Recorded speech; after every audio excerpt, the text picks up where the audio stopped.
स्वामी विद्यारण्य बड़े ही नैष्ठिक ब्राह्मण, सदाचारी ब्राह्मण,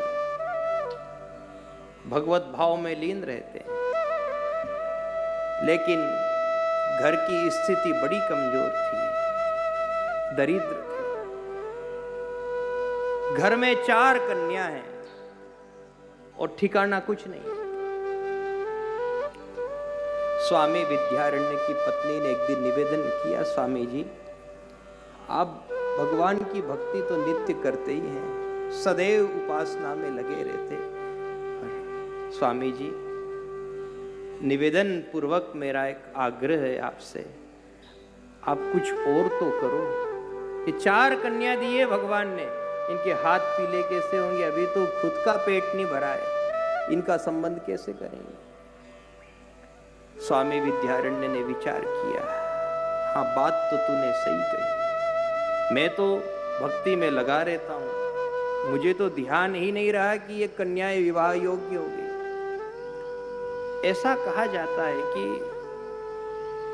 विद्यारण्य जी ने गायत्री माता के समक्ष जाकर के आराधना की और कहा कि माँ मैं ब्राह्मण हूं और ब्राह्मण की माता गायत्री है और वेदों की मात्रा भी गायत्री ही है, तो आप मेरे ऊपर कृपा करना, मैं पुरस्चरण करूंगा।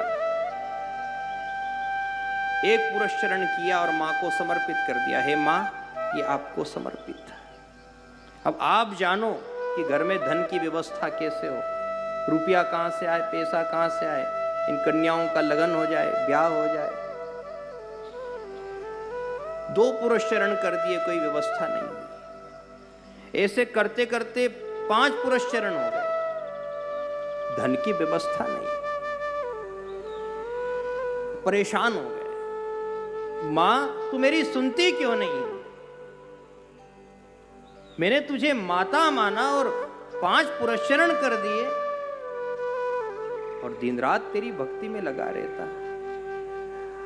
इतने पुरस्चरण करने में यह हुआ कि उन कन्याओं की उम्र और बढ़ गई, अब और ज्यादा चिंता सताए। गांव के लोग भी तरह तरह की बात करने लगे। फिर धर्मपत्नी ने कहा, स्वामी जी अब मेरे से नहीं देखा जाए, आप माला लेकर के बैठे, क्या मिला आपको? छोड़ो इस माला को, कोई दूसरा काम धंधा करो।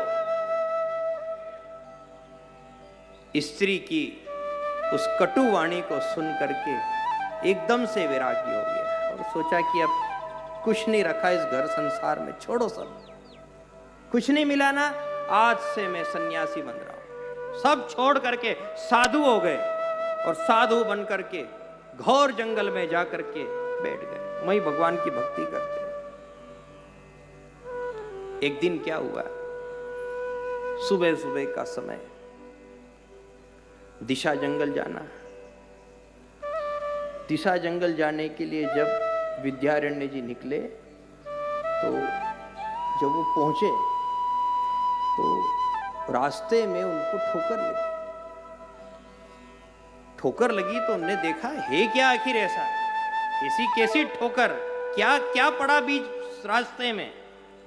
देखा तो धन पड़ा हुआ है, इतना बड़ा सोने का घगरा और उसमें सोने के सिक्के, हीरे जवाहरात भरे हैं। उस समय स्वामी विद्यारण्य के मन में आया कि वाह रे ईश्वर, वाह वेद माता गायत्री, ऐसी परीक्षा ले मेरी।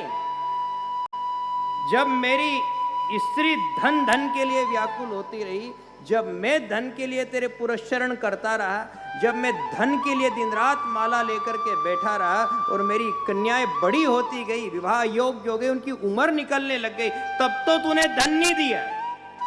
और मैंने जब अपना गृहस्थ छोड़ दिया, परिवार छोड़ दिया, साधु बन गया और साधु बनने के बाद दिशा जंगल जाने निकला, तो यूं ही रास्ते चलते लक्ष्मी दे रहा है।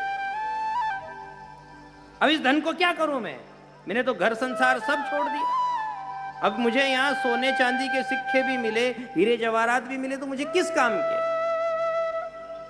मां तूने मेरा एक आश्रम तो बिगाड़ दिया जिसका नाम गृहस्थाश्रम है, लेकिन इस दूसरे आश्रम को तो मत बिगाड़। इसको क्यों बिगाड़ने में लगी? क्या मजा आ रहा तेरे को ऐसा? ये मेरा संन्यास आश्रम है, इसको मैं नहीं बिगड़ने दूंगा। उस समय उनके मन में एकदम से ऐसा प्रतिशोध का भाव आया। उन्होंने वो डिब्बा वहीं रख दिया और कहा कि अब इसी धन के ऊपर, इसी माया के ऊपर अब मैं मल त्याग करूंगा।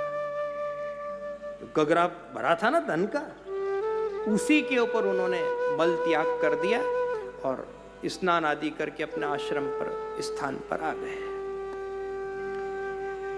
अगले दिन क्या हुआ कि उसी जंगल में एक राजा शिकार खेलते खेलते आया। जब वो उसी रास्ते से गुजरे तो उनकी नजर पड़ी कि अरे सोने चांदी हीरा जवाहरात और उसके ऊपर भिष्टा पड़ी हुई, और भिष्टा भी किसी मनुष्य की है, ये जानवर की नहीं है। किसकी होनी चाहिए? राजा के मन में विचार आया, ये भिष्टा करने वाला या तो पूर्ण अज्ञानी होगा या फिर परम ज्ञानी होगा, दोनों में से एक है। और यदि ये पूर्ण अज्ञानी है तो मुझे इससे कोई लेना देना है ही नहीं, न मुझे धन चाहिए। पर यदि ये भिष्टा करने वाला पूर्ण ब्रह्मज्ञानी है तो इसके दर्शन आज मुझे जरूर कर लेने चाहिए।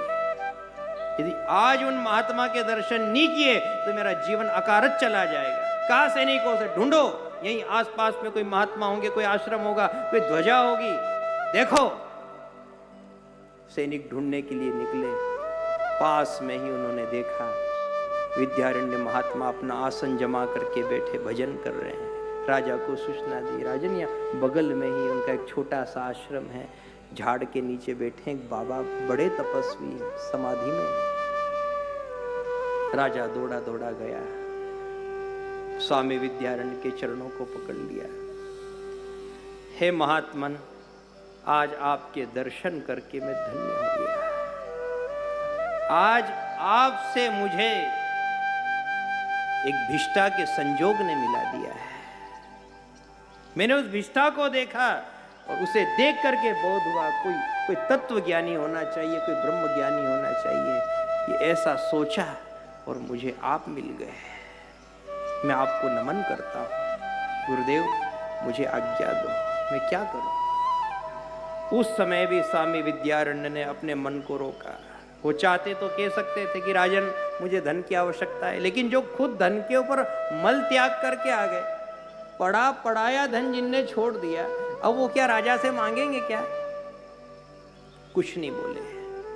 उस समय में वैद माता गायत्री प्रकट हुई और उन्होंने राजा को भी दर्शन दिया और दर्शन दे करके कहने लगी, राजन मेरी आज्ञा है, 2 दिन के भीतर इनकी चारों कन्या का तुम संबंध कर दो और धूमधाम से विवाह भी तुमको करना है, और सारे जीवन की जो रस्म होती है वो भी तुम्हें तुम्हारे राज खजाने से ही अदा करनी है।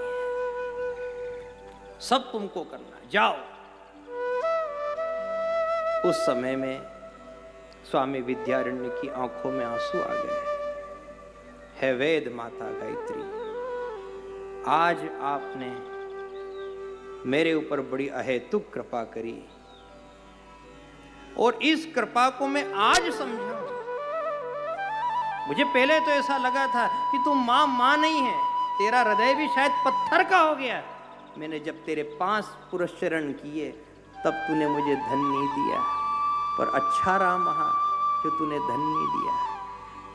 उस समय यदि थोड़ा धन मिल भी जाता तो ठीक है, मैं अपनी 4 कन्याओं के जैसे तैसे हाथ पीले करता, लेकिन पूरे जीवन उनके ससुराल पक्ष को देखना, सारे कर्यावर, सारी रस्म अदा करना, ये तो मैं कुछ कर नहीं पाता।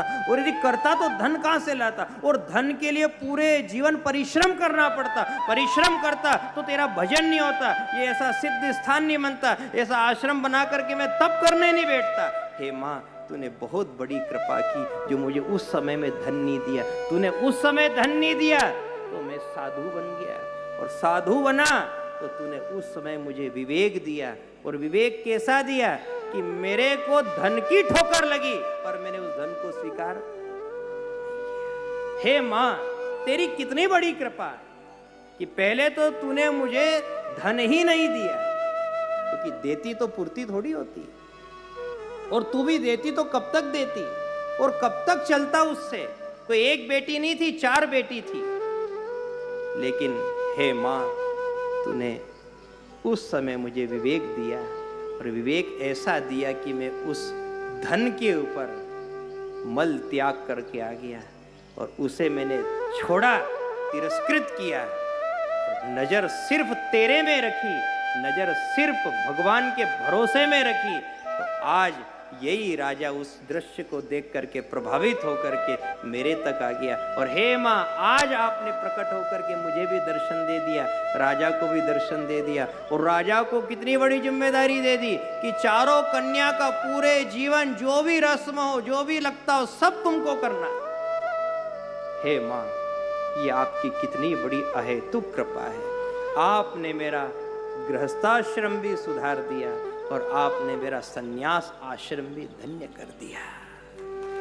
अब कुछ बचा ही नहीं। ऐसे ऐसे भी महापुरुष इस भारत की धरती पर हुए जिन्होंने भगवान में अटल विश्वास रखा।